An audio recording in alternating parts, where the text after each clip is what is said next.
गीता में अर्जुन को स्वयं भगवान कह रहे हैं कि उस परमेश्वर की शरण में जा, उसके लिए उन संतों के पास जा जो तत्वदर्शी हो।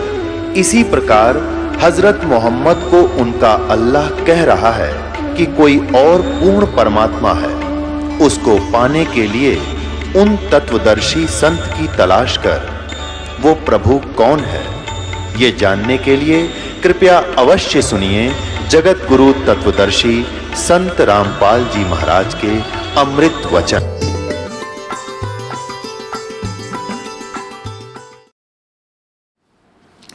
पुण्यात्मा, इस दास को इन सदग्रंथों की, वेदों की, पुराणों की, गीता जी की कोई आवश्यकता नहीं थी। आवश्यकता का तात्पर्य ये नहीं है कि ये रिजेक्टेड है, नहीं। इनमें वर्णित ज्ञान हमारे परमेश्वर ने हमारी सिंपल लैंग्वेज में, साधारण भाषा में लिख रखा था, और जिसका हमें पूर्ण विश्वास था और रहेगा कि हमारे परमेश्वर ने और हम उनसे संबंधित जिन संतों ने जो भी बात कही है वो सारी सच्ची है और वेदों और पुराणों की वाली ही है। जिनसे जो वेदों और पुराणों में ज्ञान नहीं है वो भी परमेश्वर कबीर जी की वाणी और उनके प्रत्यक्ष दृष्टा संतों की वाणी में उपलब्ध थी। अब इस दास ने ये वेद और गीता और पुराण इसलिए रखने पड़ रहे हैं आपके लिए कि यदि ये दास ये कहे वैसे कि ब्रह्मा विष्णु महेश की जन्म मृत्यु होती है, कोई नहीं मानना है और 20 जगह बुराई करें कि वो तो रामपाल तो ब्रह्मा विष्णु महेश की निंदा करता है, उनको नासवान बताता है, ना तो कोई माने और मेरे सिर और हो जा डले मारे। तो दास का क्या करते हो भाई, इनको दिखाने का उद्देश्य क्या है? एक समय एक अंधा व्यक्ति अंधेरे में लालटेन हाथ में लेकर जा रहा था। लालटेन जगती हुई रोशनी जगा कर ले जा रहा था, टॉर्च समझ लो, टॉर्च। आगे से बच्चे आ रहे थे उछल कूद करते हुए। उस अंधे व्यक्ति ने कहा कि बच्चों जरा देख कर चलना बेटा, मुझे दिखाई नहीं देता, जरा देख कर चलना, मुझे दिखाई नहीं देता। अब उन बच्चों ने उस अंधे व्यक्ति की बात सुनी और उसके चारों तरफ खड़े हो गए और कहने लगे, बाबा आपको सचमुच दिखाई नहीं देता? हाँ बेटा, मैं बिल्कुल अंधा हूँ। तो उन्होंने कहा बच्चों ने कि फिर लालटेन किस लिए ली है? उस अंधे ने कहा कि तुम आंखों वालों के लिए कहीं मेरे में टक्कर ना मार दो, बुढ़े की देही तोड़ दो, तुम इस रोशनी में मुझसे दूर होकर निकल जाओ, मेरे साथ ना झटका पटका करो तुम। तो पुण्यात्माओं, ये अंधे वाली लालटेन है मेरे लिए। तो आप जी को दिखा देता हूँ। इन पुराणों को पढ़कर ये मेरे साथ ना खसेंगे जो ब्रह्मा विष्णु महेश के पुजारी हैं, और पुण्यात्मा इस बात को स्वीकार भी करेंगे और अपना कल्याण भी करवा देंगे। इस लालटेन का डबल बेनिफिट है हमारे को, एक तो अपनी जान बचे और दूसरा कल्याण हो जो पढ़ ले और देख लेगा। अब देखिएगा, यह लालटेन दिखाता हूँ आपको कि ब्रह्मा विष्णु महेश नासवान है, इनकी जन्म मृत्यु होती है, ये रहट के कुएं की तरह जन्मते मरते हैं। श्रीमद् देवी भागवत यानी दुर्गा पुराण, गीता प्रेस गोरखपुर से। इसके कौन है अनुवादक?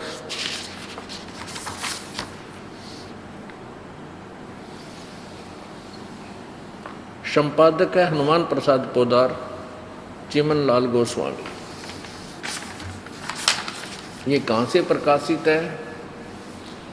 मुद्रक एवं प्रकाशक एवं मुद्रक गीता प्रेस गोरखपुर, गोविंद भवन कार्यालय कोलकाता का संस्थान। ये इनके फोन नंबर है। इससे पुस्तक इस पवित्र पुराण के 123 पृष्ठ पर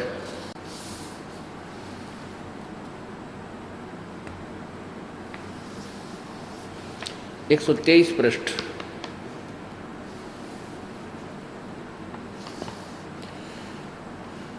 विष्णु जी दुर्गा की स्तुति कर रहे हैं। विष्णु जी अपनी माता दुर्गा की स्तुति करते हुए कह रहे हैं, तुम शुद्ध स्वरूपा हो, यह संसार तुम्ही से उद्भासित हो रहा है। मैं ब्रह्मा और शंकर हम सभी तुम्हारी कृपा से विद्यमान हैं। हमारा आविर्भाव अर्थात जन्म और तिरोभाव अर्थात मृत्यु हुआ करता है। केवल तुम ही नित्य हो, जगत जननी हो, प्रकृति और सनातनी देवी हो। भगवान शंकर बोले, देवी यदि महाभाग विष्णु तुम्ही से प्रकट हुए हैं तो उनके बाद उत्पन्न होने वाले ब्रह्मा भी तुम्हारे ही बालक हुए। फिर मैं तमोगुणी लीला करने वाला शंकर क्या तुम्हारी संतान नहीं हुआ? अर्थात मुझे भी उत्पन्न करने वाली तुम ही हो शिवे। संपूर्ण संसार की सृष्टि करने में तुम बड़ी चतुर हो। इस संसार की सृष्टि, स्थिति और संहार में तुम्हारे गुण सदा समर्थ हैं। उन्हीं तीनों गुणों से उत्पन्न हम ब्रह्मा, विष्णु एवं शंकर नियमानुसार कार्य में तत्पर रहते हैं। इससे 4 कंसेप्ट क्लियर हो गए। 4 एक तो ये होगा कि ब्रह्मा विष्णु महेश नासवान है, अविनाशी नहीं है। इनकी जन्म मृत्यु होता है। इनके माता दुर्गा है, रजगुण दूसरा। तीसरा रजगुण ब्रह्मा जी, सतगुण विष्णु जी, तमगुण शिव जी हैं। और चौथा ये हुआ कि ये भगवान केवल वर्क डन, जैसा कर्म प्राणी करता है वैसा ही देते हैं। यानी नियमित कार्य करने में ही तत्पर रहते हैं। जो इनको जैसा आदेश होता है उसका, जैसा जिसका संस्कार है वही दे सकते हैं। इसमें कोई परिवर्तन ये नहीं कर सकते। मासा घटे न तिल बधे, विध ना लिखे जो लेख, केवल सच्चा सतगुरु मेट कर ऊपर मार दे मेख। ब्रह्मा विष्णु महेश केवल प्राणी को उसका किया हुआ फल ही दे सकते हैं। इसलिए इनके विषय में प्रसिद्ध होगा कि जैसे कर्म करेगा वैसा फल देगा भगवान। अब परमात्मा पूर्ण ब्रह्म के पास एक और वीटो पावर है कि वो अपने सत भक्ति साधक के पापों का विनाश कर देता है। यानी प्रारब्ध में परिवर्तन वो परमेश्वर कबीर जी ही कर सकता है। अब हम अपने उसी मूल उद्देश्य पर आते हैं। अब ब्रह्मा विष्णु महेश कहते हैं चतुर्भुजी भगवान कहाँ हुए और हर हर डोर बंधे सब आवे। अब ये और दिखाते हैं आपको कि ज्योत स्वरूपी कहे निरंजन, मैं ही करता भाई। ये ज्योत स्वरूपी कहे निरंजन, ये काल कहता मैं ही भगवान हूँ। ब्रह्मा विष्णु महेश को कहता तुम परमात्मा, तुम भगवान नहीं हो, तुमने अपने आप को भगवान मान लिया, ये बड़ी गलती की है, बड़ा अचरज है ये। और मैं ही भगवान हूँ, मेरे अतिरिक्त कोई परमात्मा नहीं है। आज अब आपको ये कंसेप्ट क्लियर किया जा रहा है कि इस काल ने अपने आप को भगवान सिद्ध कर रखा है। इन ब्रह्मा विष्णु महेश को डरा धमका के, इनको धोखे में रख के और पूर्ण परमात्मा का इसने नामो निशान मिटवा रखा है। ठीक है, वेदों गीता में लिखा इसलिए है क्योंकि ये वेद परमात्मा कबीर जी ने पूर्ण ब्रह्म ने इस ब्रह्म के अंतःकरण में फीड कर दिए, इसके कंप्यूटर में। और इसने उनको एज इट इज उस परमेश्वर के ही रिमोट तय परमात्मा ने रिमोट से इसको वापस करवा दिए, बाहर निकलवा दिए एज इट इज। इसने बाहर जब आए समुद्र में, इसने श्वासों से बाहर निकाला तो क्या किया, ये 4 वेद तो समाज में दे दिए और 5वां वेद जो सूक्ष्म वेद है वो नष्ट कर दिया, जो कबीर परमेश्वर ने स्वयं आकर के बताना पड़ा। अब इसने क्या किया हुआ है कि वेदों का ज्ञान, वो 4 वेदों का ज्ञान इनकम्प्लीट है। उसके बाद इसने जो पुराण है इनकी रचना करवा दी और सारे पूरा मानव समाज इन पुराणों पर आधारित हो गया। पुराणों का ज्ञान सतयुग से चलता आ रहा है।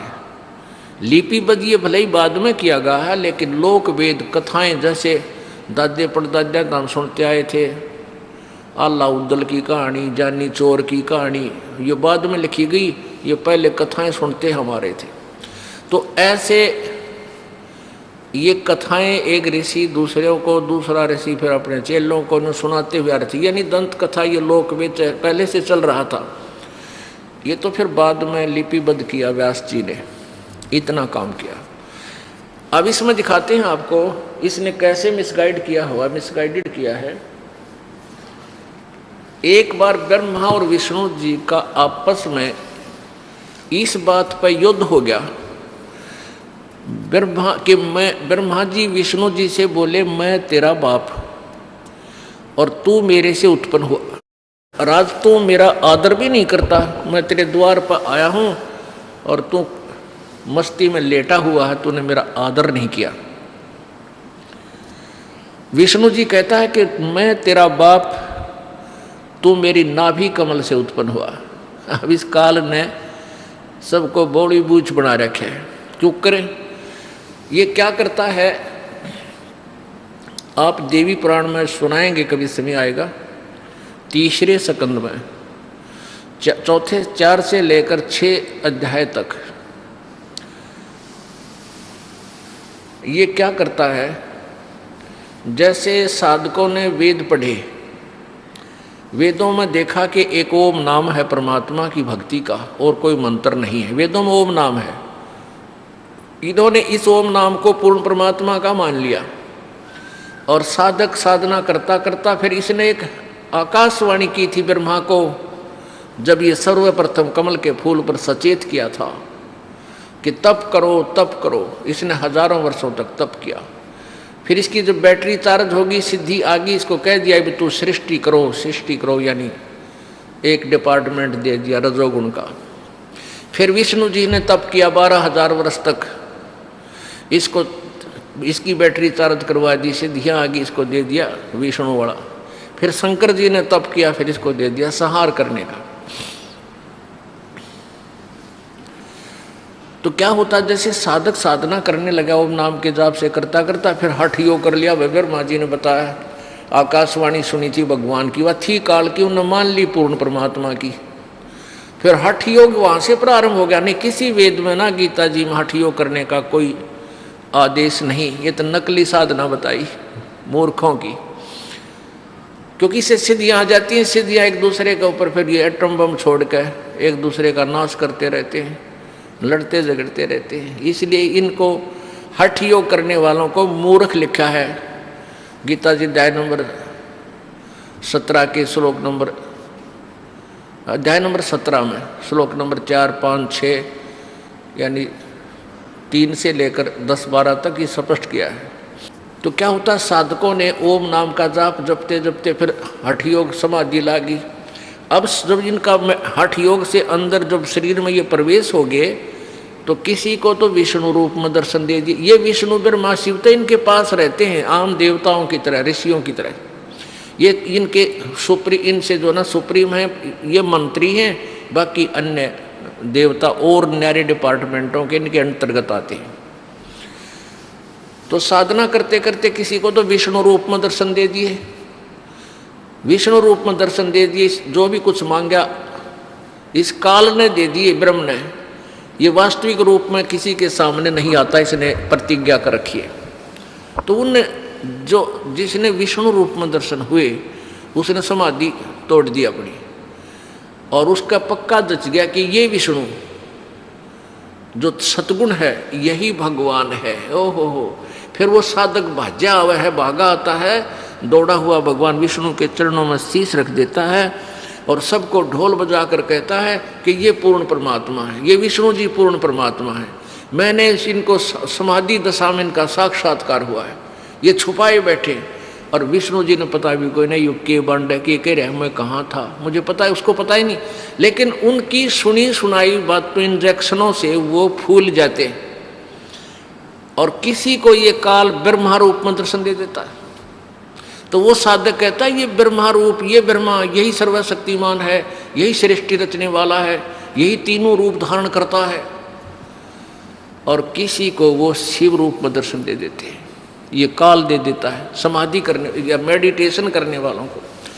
तो उन ऋषियों द्वारा सुनी हुई दंत कथा के आधार पर ब्रह्मा जी ने मान लिया मैं सृष्टि करता हूँ और ये सभी संसार मेरे से उत्पन्न हुआ है। और जिसने विष्णु जी के रूप में दर्शन हुए थे उसने विष्णु जी का इंजेक्शन ला दिया। 1 न 2 न 10 न 20 न 100 ने यही समर्थन कर दिया।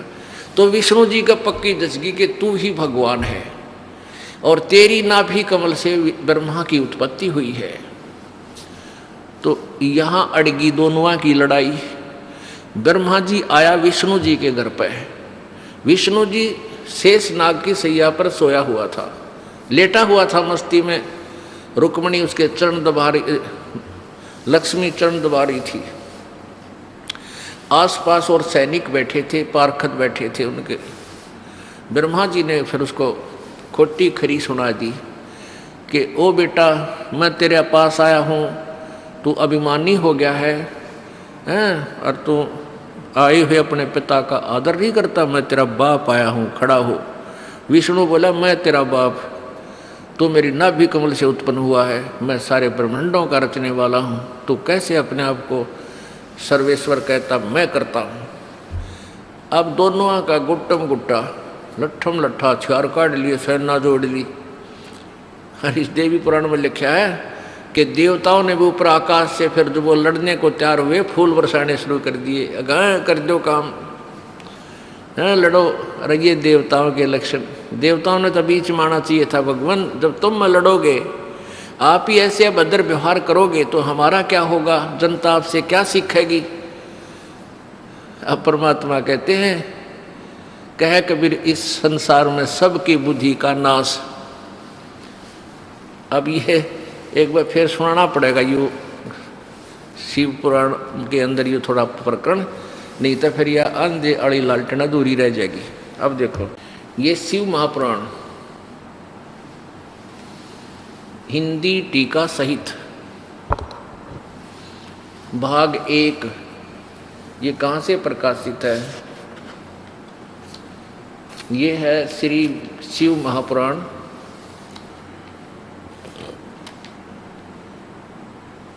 विद्या अवरिधि पंडित ज्वाला प्रसाद जी मिश्र कृत हिंदी भाषा टीका सहित, खेमरा श्री कृष्ण दास प्रकाशन बम्बई इतने इतने।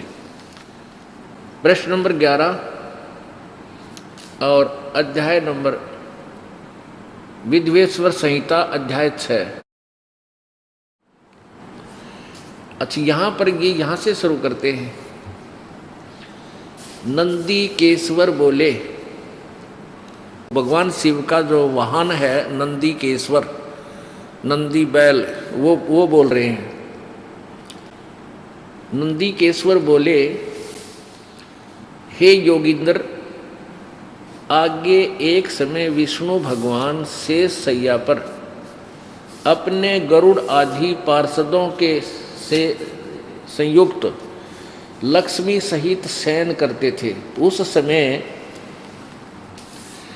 ब्रह्म ज्ञानियों में श्रेष्ठ, किसी उपमा इनकी, ब्रह्म ज्ञानियों में श्रेष्ठ ब्रह्मा जी अपनी इच्छा से ही वहां आए और सब प्रकार सुंदर सेज पर शयन करते हुए कमल लोचन विष्णु जी से पूछने लगे,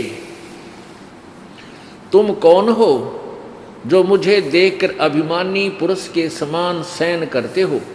ये ब्रह्म ज्ञानी ने नो बेरा तू यू कौन है? नोगा तुम कौन हो और मुझे देखकर अभिमानी पुरुष के समान शयन करते हो, सोए पड़े हो?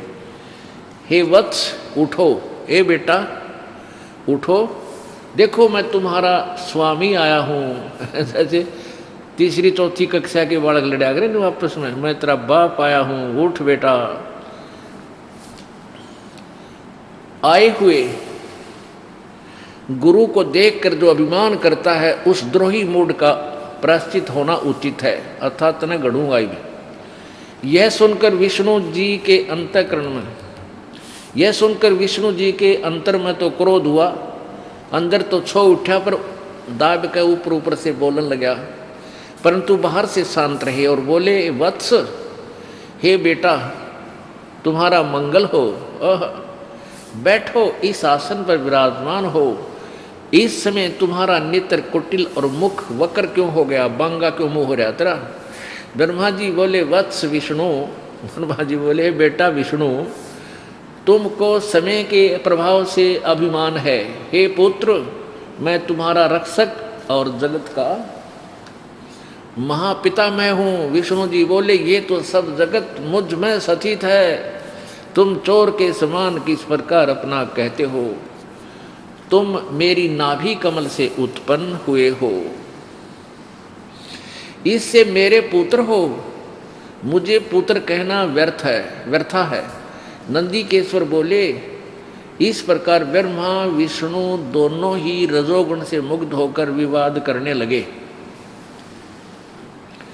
मैं श्रेष्ठ हूँ, मैं स्वामी हूँ, ऐसा कहकर एक दूसरे को मारने की इच्छा से युद्ध करने में उत्सुक हुए और हंस गरुड़ और वाहन पर परस्पर सतीत होकर यह दोनों देवता युद्ध करने लगे। तब ब्रह्मा और विष्णु के वाहन गण भी युद्ध करने लगे। तब संपूर्ण देवता विमानों में बैठकर उस महा अद्भुत युद्ध को देखने चले आए और आकाश में उनके ऊपर फूल बरसाने लगे। जय हो देवताओं की। भले पुरुषों, बीच में आना चाहिए था, छुटाने चाहिए थे, रे क्यों नाश करो हो देवताओं। नको अपन तो फूल बरसाव जो कर खागड़े बढ़ाया करें रोटे हो कलकी दे देगा करो। ये हमारे देवताओं के लक्षण हैं। तो जनसाधारण का क्या होगा पुण्यात्मा, ये देख लो इस तत्व ज्ञान के अभाव से। अब थोड़ा सा मौखिक बताया गया दास। फिर क्या हुआ कि इन दोनों को लड़ते हुए देखकर इस काल भगवान ने, ज्योति निरंजन ने एक सतम ठोक दिया बीच में। एक सिद्धि सेन के बीच में एक मोटा सा एक थांब पिल्लर, और वो तेजों में था, वो बहुत लंबा चौड़ा सिद्धि तक। जैसे अब ग्रीष्म ऋतु में तेज हवा चलती है ना, तो एक हुलिया सा उठा कर आंधी का, उसको चारों तरफ धूल, इसमें धूल भर जाती है, ऐसे चक्कर काटता हुआ नीचे से लेकर ऊपर तक दिखाई देता, ऐसा समझ लो। ईसा सतम था, बीच में आ गया। वो लड़ना भूल गए। तो दोनों जने सोचा भी न देखा ये कितना लंबा चौड़ा, एक ऊपर न चला गया कि नीचे ने। लंबी कथा है। फिर क्या हुआ, इतने में यो काल ज्योति निरंजन शिव रूप धारक है, अपने बेटे शिवजी जैसा रूप बनाकर और वहां प्रकट हो गया और इनसे बोला कि बेटो, ये पुत्रो, मेरी बात सुनो। तुमने अपने आप को भगवान मान लिया, तुम्हारी नालायकी है, तुम भगवान नहीं हो। अब ये सिद्ध करते हैं। ये है शिव पुराण पृष्ठ नंबर 17, विद्वेश्वर संहिता, अध्याय 9। यहाँ पर नंदीकेश्वर बोले इस प्रकार भगवान ने उन नम्र हुए ब्रह्मा और विष्णु पर अनुग्रह करके उनके युद्ध में जो परस्पर उनकी सेना मारी गई थी, उस सब को अपनी शक्ति से जीवित कर उठाया। आगे फिर क्या बोला, उनसे संबोधित करके कहने लगा, मेरे सकल और निष्कल भेद से दो रूप हैं, परंतु और ईश्वर नहीं। नो कहे और कोई भगवान को नहीं, मैं ही हूँ जो कुछ हूँ। इस प्रकार इस कारण उनके दो रूप नहीं हो सकते। पहला सतम रूप और दूसरा पीछे मूर्तिमान रूप धारण किया। इसमें ब्रह्म रूप निष्कल है, ईश्वर रूप सगुण है। मेरे ये दोनों रूप सिद्ध हैं, दूसरे किसी के नहीं हो सकते। इस कारण तुम दोनों को अथवा दूसरों को ईश्वर तव की प्राप्ति नहीं हो सकती, यानी कोई भगवान नहीं है। तुमने जो अज्ञान से ब्रह्मा विष्णु को कह रहा है ये काल ज्योति निरंजन ब्रह्म, तुमने जो अज्ञान से अपने को ईश माना, भगवान मान लिया, यह बड़ा ही अद्भुत हुआ। उसके दूर करने को ही मैं रण स्थान में आया हूँ। अब तुम अपना अभिमान त्याग कर मुझ ईश्वर में अपनी बुद्धि लगाओ। मेरे प्रसाद से लोक में सब अर्थ प्रकाश करते हैं। क्या कहता, मैं ही ब्रह्म हूँ और मेरा ही कल अकल रूप है। ब्रह्म होने से मैं ईश्वर हूँ। अनुग्रह आदि कहीं मेरा कृत्य है। सर्वव्यापी होने से और जगत के वर्धक होने से मैं ब्रह्मा हूँ। और ब्रह्म केशव, हे ब्रह्म केशव, समतव और व्यापक होने में से मैं आत्मा हूँ। मैं सबका ईश हूँ, यह मेरा है, मेरे सिवाय किसी दूसरे का नहीं है। प्रथम तो ब्रह्म तत्व ज्ञान के निमित्त निष्कल ब्रह्म का प्रादुर्भाव हुआ 18 पर। इससे मैं इसे अज्ञात रूप हूँ। पीछे तुम्हें प्रगट दर्शन देने के निमित्त साक्षात ईश्वर तत्क्षण ही मैं सगुण रूप हुआ हूँ। हे पुत्रों, हे बेटो, काल कह रहा है, हे पुत्रों, यह कृत यानी ये डिपार्टमेंट उत्पत्ति और सतिथि का यह कृत आपने तप से प्राप्त किया है, जो कि सृष्टि की उत्पत्ति और पालन कहता है। सो मैंने प्रसन्न होकर तुम्हें दिया है। इसी प्रकार से दूसरे दो कृत रुद्र और महेश्वर को प्रदान किए हैं, परंतु अनुग्रह कर्त कोई भी पाने को समर्थ नहीं है। सो पूर्व के कर्म तुमने समय से विसार दिए थे। रुद्र और महेश ने उनको नहीं बुलाया। अब 19 पर देखो, रूप वेश यानी रुद्र और महेश ने अपने आप को अभिमानी नहीं बनाया, तुमने बना दिया, इसलिए तुम्हारे को सीधा किया मैंने। रूप वेश कर्त आसन वाहन आयुध आदि में हमारी साम्यता थी है। हे सौम्य, मेरे ज्ञान के विमुख होने से तुम्हें अज्ञानता आ गई। मेरा ज्ञान होने से ऐसा नहीं हो सकता। ज्ञान और रूप महेश के तुल्य हो जाता है। इस कारण उस ज्ञान की सिद्धि निमित्त ओंकार नामक यानी ओम मंत्र का मंत्र जप करो। यह अभिमान का दूर करने वाला सोई निज मंत्र उपदेश करते हैं। यह ओंकार मेरे मुख से उत्पन्न होने से मेरे ही रूप का बोधक है और महामंगल करने वाला है।